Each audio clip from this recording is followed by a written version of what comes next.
Kliff Kingsbury spoke to the media this morning. Kliff does not play. Kliff goes hard immediately. He answers questions directly. Yeah. Kliff Kingsbury asked a trait that many don't hold anymore these days. And a lot of coaches try not to be intentionally, frankly. Kliff Kingsbury talking about Terry McLaurin's absence in Commanders training camp. Hey, Kliff. Going back to Terry real quick, you talk about, gelling with the offense on the grass. How much work are you getting with him in the classroom, and kind of at this point of the season, how high value is that? Is the meeting work? Yeah, I think, not as much as we would if he was full go. There's no doubt. But I think, like I said, I'm huge on walkthroughs, on practice, things like that, because until you get on the grass and actually do it and feel the timing, feel the depths of routes and things of that nature, I don't know exactly how much you can get out of that. So I think we're kind of at that point to where we need to start getting those guys when they're available out there and gelling and seeing what we are as an offense. I think that nothing he said is inaccurate. He didn't say anything inaccurate. Basically what he's saying is you got to practice football to play football, right? Sounds like somebody I know. I've been saying that forever. I mean, it's listen, man, there are coaches who have to play the political game. There's others who don't. And the head coach is close to it. They work directly with the GM. He probably wouldn't say it as straightforward because he said it earlier this year. But Kliff is like, yes, you asked me a question. He answered the question that was asked. Would you like him here? Yes. Are you getting enough work with him? No, not as much as I would if he was here consistently. Right. And that, man, like I said earlier, that message goes to both people. And that's just, listen, man, the level of truth that people give these days, it's a thing that people don't really do. So when somebody finally does it, it seems rare. It seems odd. It seems like they said something. He just told you the truth. Going to hit these phone lines. MGM National Harbor listener lines are open. Want to thank our friend Melissa from Missy's Sweet Treats for hooking us up with some very good sweet treats this morning. Let's go to very moist cake. Pause. Toothpick is on line 4. Pick. What do you hear when Kliff says, "Yeah, we could use Terry on the field"? And here's somebody. Hey, what's good, JP? BMitch. Listen, I hear somebody that's telling the truth. I hear somebody telling the truth and saying what everybody else already knows. The defense can't get a true good look at the number one wide receiver. Well, I'm going to put it to you this way. At our best number one wide receiver, how are we really going to know what the rookie can do if the rookie ain't been put in front of this dude? So he not only helps the offense, but he helps the defense as well. I'm just surprised that, the defense coordinator hasn't come out and said the same thing. But it is what it is. Somebody's telling the truth. We need him here if we want to. Yeah, well, we need him here if we're going to get back to where we know we should be. We need all of our bullets so we can fire our guns every Sunday, Monday, or Thursday whenever we play. Thanks, JP. Thanks, BMitch. Can we have a Saturday game this year? Thanks, Pick. Yeah. But I want people to understand now, that message wasn't just shot in one direction. That message went. It was like Jeff starting to learn how to shoot a bow. That arrow had two heads on it, one pointing each way. It wasn't just hitting the people that could get him here. It's hitting the person that needs to be here too. What do you think Terry hears? Because he'll hear that. He's hearing that, man. They saying I need to be in there getting some work in. He hears it. Do you think that message hits him a little differently on August 15th? I don't know. I mean, I would think coming from the guy who design plays for you should hit you differently. He's not the one that's trying to not give you the money or whatever. He's the one that's basically trying to get you more money by giving you plays and getting you set up to score touchdowns. So that guy that basically went out there last year and made you have the most productive year you could in touchdowns. Because it's Jaden, but you know what? It's a play design as well. So all of a sudden, that guy right there saying something, I want to deal with him a little bit. The person that can control how I get the ball, I listen a little bit differently to him. Let's go to Luke in D.C. Luke, what'd you hear? Kliff said this team's a lot better when Terry's out there. We'd love to have him out there. Hey, fellas, how you doing? Hey, I think he needs to be out there. I think he needs to be incorporated and everything. But I think a deal's going to be getting done here shortly, probably next week and a half. I truly believe that. I don't think they're going to let him walk out the door or get traded. But I have actually another question also for you guys. I'm wondering, we've been talking about Terry a lot, but I'm really wondering, because I'm a Packers fan, but my dad and brother are Redskins fans, so I support you a lot, unless it's week 2 next year or this year. But I really want to know what you guys are going to do with Deebo Samuel and what parts of the offense are going to incorporate him in. Is he going to be outside a lot? He's going to be inside, or because we haven't heard He's going to be all all over the place. I really want to know how you guys are going to. He's going to be all over the place. He's going to be all over the place. You might see him come out the backfield. You might see him out wide. It might be reverse. You never know. He may be catching some of those hitches where that cornerback's going to have to tackle him. I don't think that cornerback wants him one-on-one. I don't think many corners want to try to tackle Deebo one-on-one. That much I'm sure of. Yep. Phone lines are open, 800-636-1067. Let's go to Trucker Dan. Trucker Dan, where are you at on Kliff's Terry comments? What's up, fellas? What's up, man? Somebody needs to hold Adam Peters accountable. Everybody trying to say that Terry needs to take less money. I don't think that makes any sense whatsoever. I think it's more so about the guarantee. You got players like Amari Cooper that got a $60 million guarantee that he's still getting from last year. Devontae Adams still getting. How about we give Terry McLaurin a nice $60 million guarantee as well, and he'd be in, man. This process is taking too long and hindering our team. That's my only issue. Adams needs to get that damn big off. I got to be honest. I see both sides. I think if this is about guarantees, I think the deal should get done. I think if the holdup is guarantees and they don't want to get to 60 and they can get to like 58, I think they need to do that. But if the deal is about surpassing DK Metcalf's AAV, if that's what Terry's side wants, that means he's a top 3 receiver in the NFL. And I don't think – like, I understand if the organization is hesitant to go that high. But you and I sat here and we broke down DK Metcalf's contract. Right. The last 2 years had no guarantees, right? Yeah. So, basically, they can make one where his AAV is higher, and he still won't be getting the money. DK Metcalf, after his second year of that contract, he better hope he's doing more than just running deep routes, because he may not be getting it. 35, I think it was 35, then 41, right? Yeah. You're not going to see that. So the AAV, when you're not going to see those, makes no damn sense. Now, and let's be real. If I wanted to get you in camp, I would write one up. And you could be making 35 with an AAV. But when you look at it, you're not getting that. So I don't know if that would necessarily be what the holdup is. It has to be about the guarantees. I mean, clearly, I think both sides came into this too hot. I think the Terry side came in asking for too much. I think the Commander side came in offering too little. And I think that started things on a really bad path.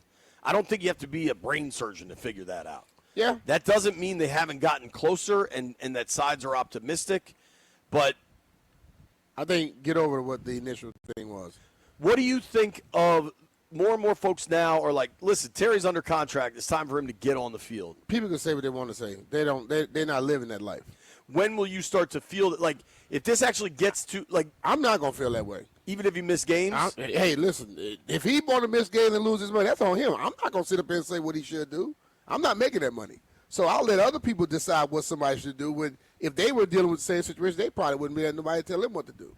So I really don't care. If he wants to lose money, cool. If he don't, then come back in.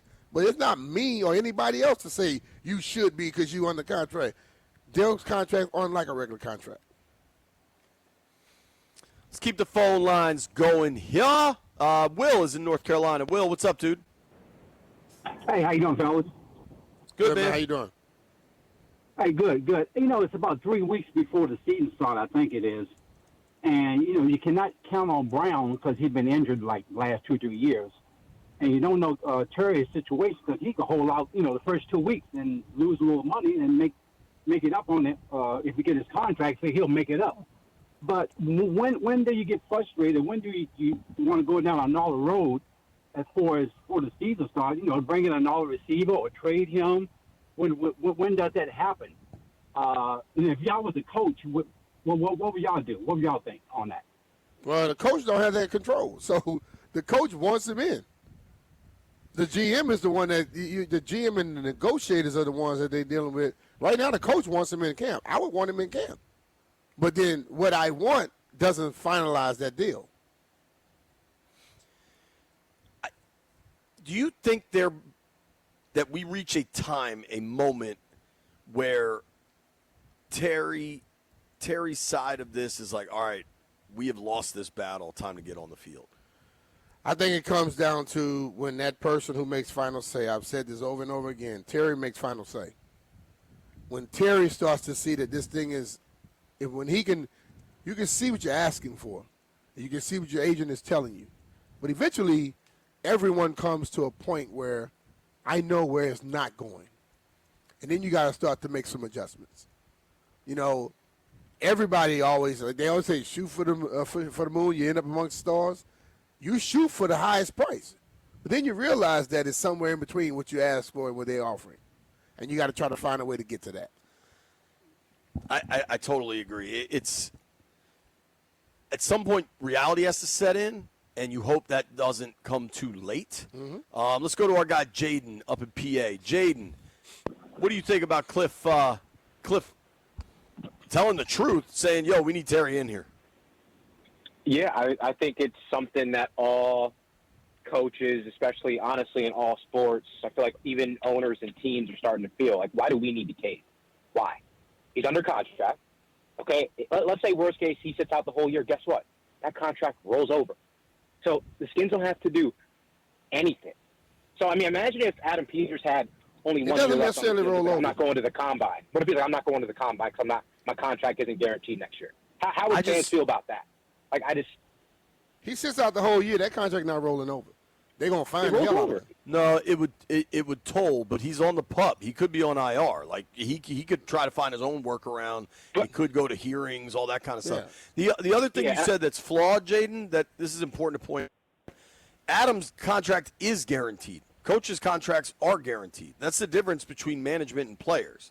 So, like, I mean, you do see rare occurrences where a coach will coach on the final year of his deal, but 9 times out of 10, a coach going into the final year of their deal gets an extension because they don't want to be a lame duck coach. That happens all the time. Now, it doesn't happen as publicly as this, but they don't have the same leverage. Okay, right. I get that. But how much money is Terry guaranteed to make this year? Over 20? Guaranteed? Hell no. No, it's not over 20. How much is he scheduled to make? Scheduled to make and guaranteed are two very different questions. But is he under contract to play this year? Do the Skins have his contract? But I know what you're saying, but it's not that simple. See, you can't just look at the contract and then look at it based off of what you think. This is not how it works. So he has the leverage to be able to hold out. Now, if he lose money, he lose money. Nobody can make him do a damn thing. Right. But my other thing, too, where I'm kind of not siding with any side, but 2 out of the top 12 receivers, out of the highest paid receivers, only 2 made the playoffs. So 10 out of the 12 highest paid receivers did not make the playoffs. So it's like, what does that have to do with this situation, though? Because Terry wants more money and wants to be paid as a top 12 receiver. So if I'm Adam Peters, you're under contract for this year, and why do I need to pay you? Why do I need to rush if he? So you're gonna say, why would I pay you and the other people didn't make the playoffs, but you did make the playoffs? You were in the NFC Championship game. So your argument doesn't really make sense to me. Hold on, real quick, Jaden. If your point is, if you're Adam Peters, why do you have to pay Terry? And my response to you would be, have you watched this offense? Because I have, and they clearly need Terry. So, he's like, you can make, you could try to be, you could be a hard ass about this and like, oh, well, you don't have to pay him, you don't have to do this and that. But the goal is also to win games. He's getting paid this year to play. He's going to play this year. You guys think he's not going to play? Do any of us really think he's not suiting up? I really don't care if he plays or not. I just want the deal to get done. Care if he plays? No, I don't. The team is better with him out there. Yeah, the team is better, but I'm not sitting up here forcing nobody to say what I think. I would love to see them get something done. I would like both people to give each other some level of respect. I don't think one side should be pushing and the other side should be saying what they're going to do. And I'm not going to be a fan calling in and saying football this year. Do what? You guys think there's an actual? Do you guys think there's an actual chance? I don't much waste my energy on thinking about that. I don't go that far. I think he's going to play, but I think you have to allow week 1. I mean, the sides seem fairly dug in. I mean, you can check the tape for me, I have said all along, I do think something gets done. I still think something gets done. You know what I mean? Like, your stance seems very narrow-minded, and I'm just trying to point out that there are a lot of possibilities. There's a lot of context involved, and the what if AP decided he's not going to the combine just is not an apt comparison. I appreciate the call. I appreciate you listening. Clearly, people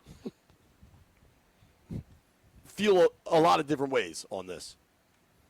Let's check in on the aquarium because we're about to run Joe Witt's press conference where he said some really interesting stuff as well. Landini, what did you think of Kliff kind of making it clear he wants Terry on the field?